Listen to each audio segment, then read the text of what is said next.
What's up, y'all? I'm Mikesspencer, your black cultural tastemaker. And I am the Jasmine Orlandis, and don't forget the D because there's only one me, and you are tuned into the Triangle Podcast, home of your story, our story, and the truth. And I'm so glad that we said it's home of the truth because we want to give you guys a little bit of the truth today. Absolutely. Of what's going on in the world, in the news, in the tabloids, in general, which is a bigger issue than just this specific family. But we're touching on the topic because of this specific family. So I know everybody has heard about, if you haven't heard about, we're here to tell you.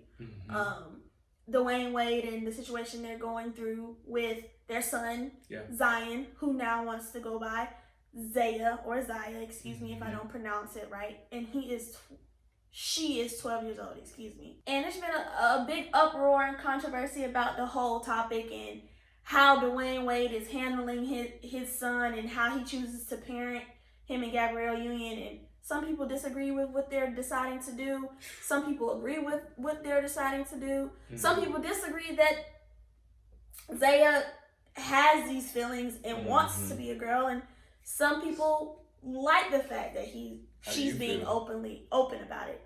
I personally feel like your sexual orientation is your sexual orientation, and you know yourself better than anybody. So if Zaya has done the research based off the video Dwayne Wade put out, and all the interviews that he's conducted, Zaya clearly has done her research on who she is and how she feels and the community that she identifies with and what she wants to be.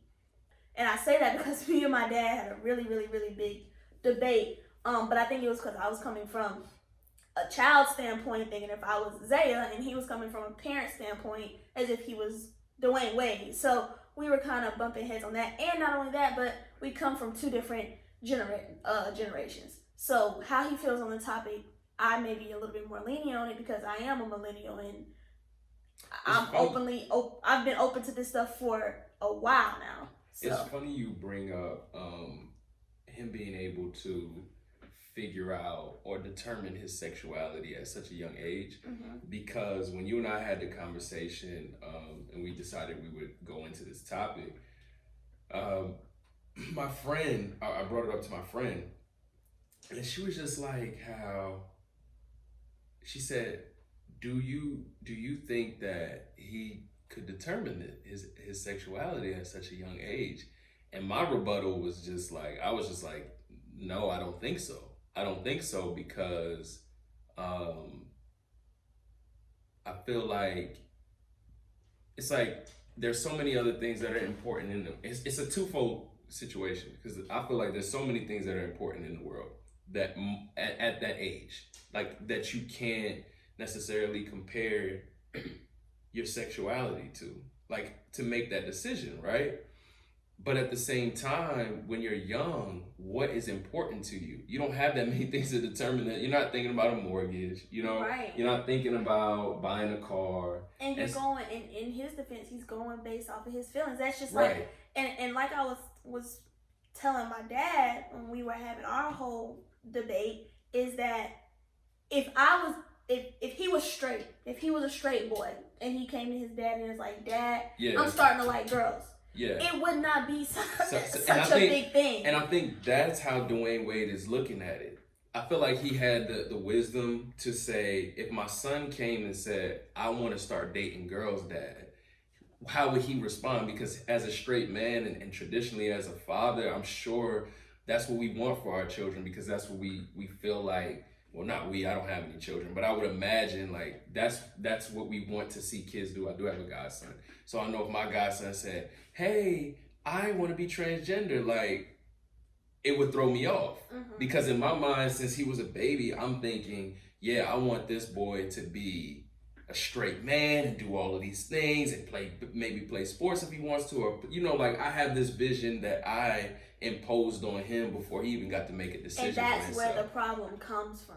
Yeah, I think Parents parent making the best decisions that they feel like they are making for their child, and they don't think that the child Granted, that is a part of parenting. To make decisions for themselves. Right. That is a part. Granted, we both are not parents. Right. So we're obviously doing this based off what we assume as parents. Right. But that was my dad's whole thing. As a parent, I am here to guide you and to make sure you're leading yourself into the right direction. And my rebuttal was, how is he not going into the right direction just based off of how he sexually feels? That's not determining who he's going to be, who he's going to become, as far as like successes and education and things like that. According to the stats, that's not true. Right. How is that a wrong direction to go into?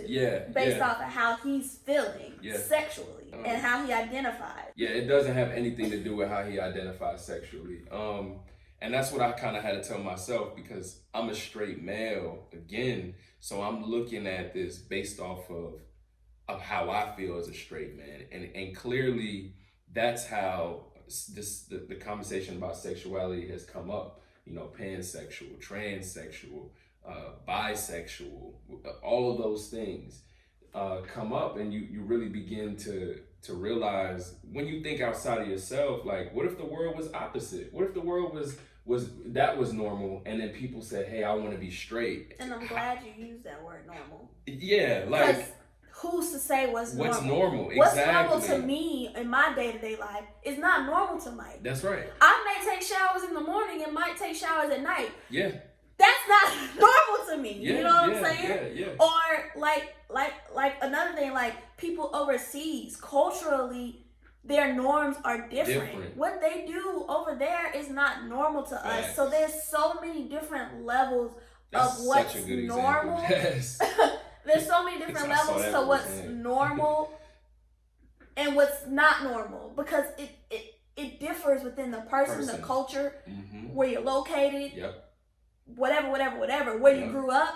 I may not, culturally, if I may grew up right down the street from you, but I'm in the hood and you're in the suburbs. And that's the thing that's normal. To that point, I've had a conversation about, like, oh, how can we really impose this idea that everybody has to be the same. So it's like, well, if these two kids grow up in the same house, they had the same opportunities, why wouldn't they come out the same exact way? But if you flip that same script, you have people who come from the worst situations and they're successful. Turn into a 360. Exactly. And then you have people who have the best situations and they end up backwards, quote unquote. And that's perspective, that's experience, that's mindset. That comes down to the support that you feel emotionally. And to shun somebody because of their sexuality, because you feel like, well, we did everything in our life to make them be quote unquote straight because we consider that the norm, which I get it, right? Like, in the subject of sexual organs, that is really the only defense that you have to say that's not the norm. That shouldn't be what it is. But and I'm glad you said that too, because that's the ignorance of people who are disagreeing. You do not have to agree with how Dwayne Wade is choosing to parent and understand and be there for his. You may not understand that, but again, you're also not in his shoes. Not only that, but again, it's ignorant to think, okay, his son now wants to be a female. Right. All of a sudden, your mind goes to, okay, he's gonna cut his penis off and now he's gonna have a vagina. Like, no, he's just expressing to his dad how he feels sexually, and not only we keep saying sexually, but even his physical appearance and how he feels as a person. He feels like he should be a girl. Yeah. So that has nothing to do. I'm sure and that's another thing, because he is 12. So people are saying because he's 12, he doesn't know what he wants. He might get to 18 and his mind may be flipped upside down and he just wants to stay a boy. But that's why you're not able to do these surgeries at such a young age. I don't even think you can, even if I think you can take like hormones and stuff, and I apologize, you guys, we're not trying to give you any misinformation. Yeah, so we're not researchers. We're not researchers. We're not experts in the field of sexuality. Yeah, so if we say anything wrong, don't charge it to our heads and our hearts. Because the place that we're coming from is more so, the truth is, right, like you should respect instead of discriminating and trying to impose your mindset on somebody else. So that's the place that we're coming from, is addressing the elephant in the room as young, because we're the #1 millennial podcast, obviously. And so obviously. And so we're coming from the place of bridging that gap, right? Like, cause that's our job between the generations, and understanding, like, you know, I think you were talking about the statistic of the baby boomers, admitting their sexuality, if it was, you know, same sex or transsexual, at a later age than we do in our generation. So the statistics on that is, being that we're more comfortable in this LGBTQ community, and it's becoming normal in this generation. Right. A lot of the LGBTQ community are coming out 4 to 5 years earlier than what baby boomers and Gen X. Yeah. I'm sorry, is it Gen X or Gen Z? We talking about us? No, not us. Oh, the ones after us. I mean, the ones Gen X. I'm sorry, Gen X. So we're coming out around the age of like 16, 17, 8, in that range. The average is 17. But I'm giving it some leeway there. And they were coming out, I'm sorry, excuse me, that is wrong. We were more comfortable coming out around the age between 17 and 20. They were coming out after their 20s, 23, 24, 25. That's when they felt most comfortable to come out. And also, it's statistically proven that 50% of the LGBT community that comes out to their family that has their support is less likely to do suicidal things. Which is great. Especially in the black community. So on a positive note, transgender children, black transgender children or people, were highly or more supported by their family in comparison to the whole transgender population. And that's according to the taskforce.org, which has a plethora of information on transgender. And that makes me happy, because everybody already knows in this, we're two black individuals, and obviously we're always going to be pro-black, and it's good to hear that piece of information, because we already have it hard. Yeah. And what we do a lot is be hard on each other all the time. Yeah. And so to hear that piece of information with everything that's going on, to know that we have our children's backs in situations such as these, not saying that all of us do. Which makes sense why Dwayne Wade was so supportive. Right. He's so supportive because it's already hard. That's right. Speaking specifically to their situation, it's already hard to be a black man in America. So imagine how much more hard it's going to be for his son to do that transition in this world.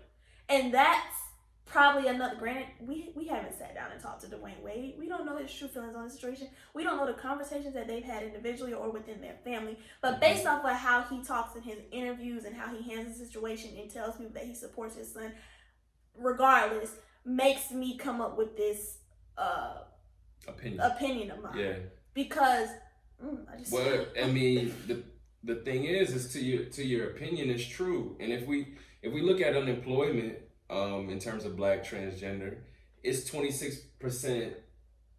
It's extremely high for black transgenders. It's 26%. So I say that because, and which is 2 times as much for anybody else that's transgender. And I say that because if he didn't have a successful black family around him, the likelihood of being able to go get a job in the world, like a normal job, quote unquote, or starting from the bottom, is less likely. Like, he doesn't play basketball like his older brother. So it's not like he could just be this athlete just because his dad was an athlete. Not saying that the older brother is, but there's a thing called nepotism that does exist. And it's nice to be able to go into something that you like, because people can trust that you can do work because of you and what you not because you like men, women, you bisexual, you like both, or if you're straight, trans, or gay, trans, so many umbrellas that fall under, so many things that fall under that umbrella. But like me and you, I clearly like guys. Mike clearly likes girls. Mm-hmm. It's not it's not questioning. We don't walk in the door. We don't walk into an interview, or we don't walk into a room, and that's something we're questioning about. Because it's known. Like, are you straight? Right. Like, it's known because it's normal. Like, no one goes around questioning you if you look normal, and if you look like you like girls, and if you look like you like guys. But it's unfortunate that people begin to question it when they see that you look different. Or you act different, or you talk more feminine. Because honestly, it's girls out here that are a little bit more masculine, but they like men. And it's men out here that are a little bit more feminine, but they like women. What? So on that note, has nothing to do with anything. That goes into beauty, right? Like our standards of this, a whole standard of aesthetics in general. Because what's her name? Leslie. She was in Ghostbusters, and shout out my mom. We had this conversation from Ghostbusters. I want to just get the lady with the crazy hair. I don't know about crazy hair, but the different hair. Yeah. Well, different crazy thing. Well, it's not the same. It's not. Leslie Jones. Yeah. So Leslie Jones. I don't know about which Oscars it was, but nobody wanted to dress her. And she's a 6 foot black woman who doesn't have the normal standards of beauty, meaning she's dark skinned. Like Jazz said, her hair is a little bit different. She doesn't have straight, long hair. You know, her nose and her face are just more defined in a way that's not this sleek, skinny girl. And again, she's 6 feet, but she doesn't play sports. She's an entertainer. So people had a problem with dressing her. There was a guy, and I wish I remember his name. I don't remember his name, so I'm sorry. If you do, definitely plug it down in the comments. But he decided that he would dress her because he dressed anybody. It didn't matter what they look like. Check is a check. That, and then just also the simple fact of embracing people because they're different. Like, that's what his brand is about. And then that's what everybody's brand should be about. Diversity has been proven to help everybody. It's not just some of us. We don't say in the animal kingdom, oh, there's a monkey and that's a lion. Well, I guess we kind of do. No, we do that. Yeah, we actually do that. There's actually a lot of businesses that do that, but at the same time, you can't keep somebody from buying a product. Yeah, exactly. You can put it somewhere that you may think that it was. That's a whole nother. We are straying away from the. We just dropping nuggets so y'all can go ahead and be prepared for what you're tuning into. But yeah, that's a whole rabbit hole. Yeah, that's a whole another topic for another day. But while we are on this topic, just a quick plug. We really need to hold ourselves. Everybody is held accountable until we fix the matter, I think, and which is accepting people for who they are, the character that they have, their walk of life, whatever it is.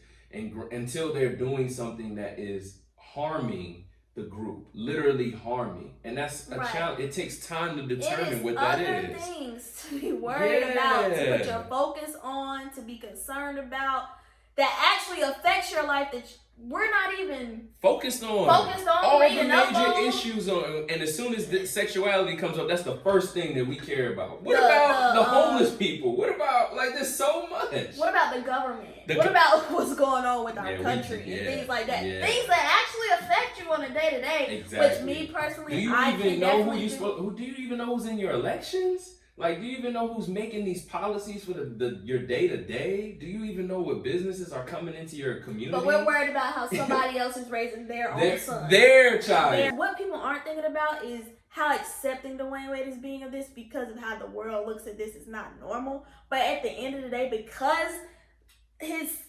Zaya has his support, that's gonna mean something so much more to him when he starts his own family and when he goes into a career, because he has the support of his parents and the people around him. That's right. It's gonna make it so much it's not gonna be easy, but it's gonna make it a little bit easier because he has people to back him. What if he didn't? What if he didn't have supportive parents? What if he didn't have that backbone to fall back on? Like, it would be 10 times harder. And on top of that, it's even harder because he is in the spotlight because of who his dad is. Yes. So, and then on top of that, to make things even more worse, grown people are judging a 12-year-old. Let's take Dwayne Wade out of the whole situation. Grown people are passing judgment on a 12-year-old. Yeah. Like, that's who are you to judge that? Yeah. And not only, it's different when you're judging somebody, a peer, or a child. And the thing is like, to your point, and it's a challenging space as a parent because, and I get that because everything is cause and effect. So it's like, because they're in this spotlight, it can create a trickle down effect and create a new norm. I get that. And so we don't know what the effects of encouraging or supporting changing your sex would be. We don't know all of that yet. And I understand that. And so, but I'm not hearing people communicate it in that way. Mm-hmm. I'm hearing more people just blatantly upset because this, and putting out misinformation like you brought to my attention, you know, people are saying, oh yeah, he wants to change his sex, like he's gonna cut his penis off. But where tomorrow, where are the facts on that? Show me that. He didn't say that. Mm-hmm. And so the other thing, and that's why it actually doesn't surprise me that Dwayne Wade is supportive. So I think the thing that we need to do is really question how we treat one another, mm-hmm. and what we do to show support to each other, especially when we're doing outside things of our norm. Outside of our norm. When our own personal norm. Yeah. And so Jazz and I just have a few takeaways that we'd like to share with you. Some things that you can do, not just as a parent, but just in general. As a person, and how you can show support, because everybody's on their journey. Everybody has something that is just a little bit challenging, but one thing that makes us, I guess, one thing that we all have in common is that we're all people. We're all human. Mm-hmm. And so we're not meant to be the exact copy and replica of each other. And not only that, we're entitled to be who we are. We are. Again, especially when we're not doing anything to harm anybody else. So some things that I feel like that we can all do. Focus on your friend, your child's strengths. What do they actually have to offer in the world that benefits not just themselves but other people? Because that's what this whole thing in life is about. Like, we need each other. So that's one thing. Another thing is start a conversation with that person. Get in their head and see where they're coming from and why they feel that way. And it's okay to disagree. Yeah. Just respect how they feel. That's right. Respect who they are. That doesn't change. If tomorrow I came out and said that I was a lesbian, that doesn't change my character at all. I'm still Jasmine. I'm still the funny person, the talkative person that I always am. And for somebody to prejudge me off of that and not understand, or judge me without having a conversation with me about how I feel or how they feel. It may not even be about how they're feeling. You might just want to sit down and have a conversation with that person so you can get off how you feel about it. Yeah. And so y'all can come to terms together. Okay, you feel this way, I feel this way, we can agree to disagree, or we can agree to agree. Like, it's okay to come to a solution together, something that works for the group, but coming from two different perspectives. It's okay to have two different perspectives and come together as a team. Right. And because I heard funny thing was when I heard Shaq talk about how he tried to go to Kobe and say pass the ball, and he was like, there's no I in team. And Kobe was like, there's a me in there. Yeah, like, but in this case, you got to look at it as like there's a bunch of me's, so all of us should be a part of the team. You can flip it that way too. And I think in that, that's where you discourage isolation. You shouldn't encourage isolation, because like Jazz said, suicide is real and the rates are going up because all of us are putting so much pressure on ourselves and each other to be things that don't really even matter. Like our certain opinions don't represent us. Yeah, it's okay to be who you are And it's okay to just appreciate that somebody's different than you. Like, you should appreciate the fact, it gives value to who you are too, that you have a voice to speak on something that nobody else around you is exactly like. Why do you want to, you shouldn't want to be silent in a room on discussions that are designed to include you, and spaces that are designed to include you. And it's also hurtful, going into our next pinpoint, it's hurtful to be silent as well. Yeah. Some people thinking like, well, I ain't saying nothing, so I'm not hurting nobody. I'm not saying nothing. Especially when it's somebody close to you. Yeah. For you to just cut somebody off because they think different, they act different, they do different things. What's that called? Cancel culture? Something like that. Yeah, that hurts too. So it's important to be available and present as well in someone's life that you truly do care about. So start a conversation with them and be present and available. Don't just start a conversation and it be one-sided. You want to get your point across and you out. Actively listen and be present and available and let them know, look, I agree with you or I don't agree with you, but I'm here. That's right. If you need me, irregardless. Yeah. And if you don't feel that way, tell them you don't feel that way too, but don't just silently exit or just hold your vow of silence. And then the last thing that you can do to show support, because that's what this is about, supporting, is check in on them too, right? Especially when you know that they're doing something that's different than the quote-unquote norm or the majority. You should check in on that person. Don't stop loving them just because they're not the way that you want them to be, the imposed idea of who you think that they should be. Definitely check in on them and make sure that, you know, they don't feel, again, alone, or they don't feel like they're in a room of silence, like they have no voice, because that's not helping anyone. And the last thing too, just be relatable. Because we all go through things where we feel like no one else understands. Yes. So try to be relatable. Hey, I get where you're coming from. It may not be the same situation, but I remember a time when I was this age or that age. Or I remember a situation where I did this, that, and the third, and nobody understood me either. So in that aspect, I understand where you're coming from. I get it. Maybe like you don't completely get it when someone's really going through, but be empathetic. You can be relatable. You can say I can see that because at this time I felt like nobody was on my side, right. So I can see how you feel nobody's on your side, being that this is different and this, that, and the third. Right. So just be relatable as well. So that's what we want you guys to take heed to. Really dig into your person and look back on the situation. I know I've been judgmental in the past. We've all done it. We've all done it. We've all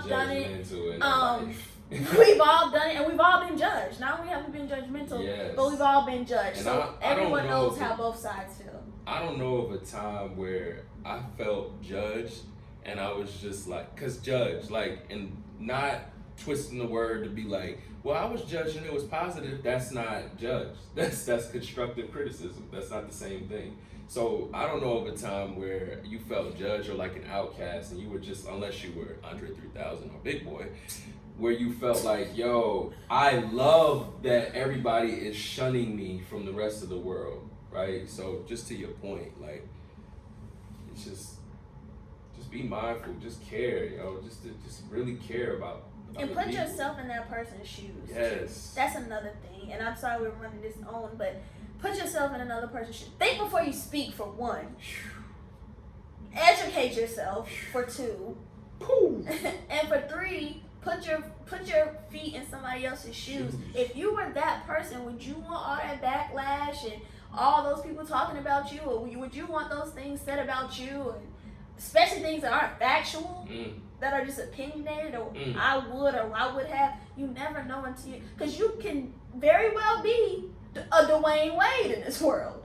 You know what I'm saying? And it doesn't and have it can to happen to you. And it doesn't necessarily have to be, because that's where putting yourself in somebody else's shoes, utilizing, but from the perspective of your life, what would the overarching experience feel like if my child wanted to do something that wasn't the norm? Just a simple thing. Jazz and I are trying to be entrepreneurs. We're doing podcasting. when we were growing up, yeah, there were radio hosts, yeah, there were entertainers, but things changed. And at that time, there was nobody that was saying, I want to be a podcaster. I mean, not, and if they were, it was a small group. And just because you have social media now, you might hear about it more. But again, like, I shout out our parents all the time because they're supportive of us going on a journey that is not, you can't go to school and say, I'm going to major in podcasting. And you can't go to school and say, I'm a major in being straight. So why do we, just because that's our norm, why do we treat the things that are outside of the box as if they don't deserve to be inside the box? Right. So. Good point, Mike. So that's a great way to kind of close the conversation. Please take heed to everything that we said today. Kind of do a whole exam on yourself. Reflect on how you've been judgmental. Yes, for sure. Reflect on how you've been judgmental and how you've been judged, how that made you feel, and just try to, in your day-to-day life, support those around you and be understanding and follow those things that we told you guys to follow. But until next time, we will see you guys later. Peace. You know what's crazy about that?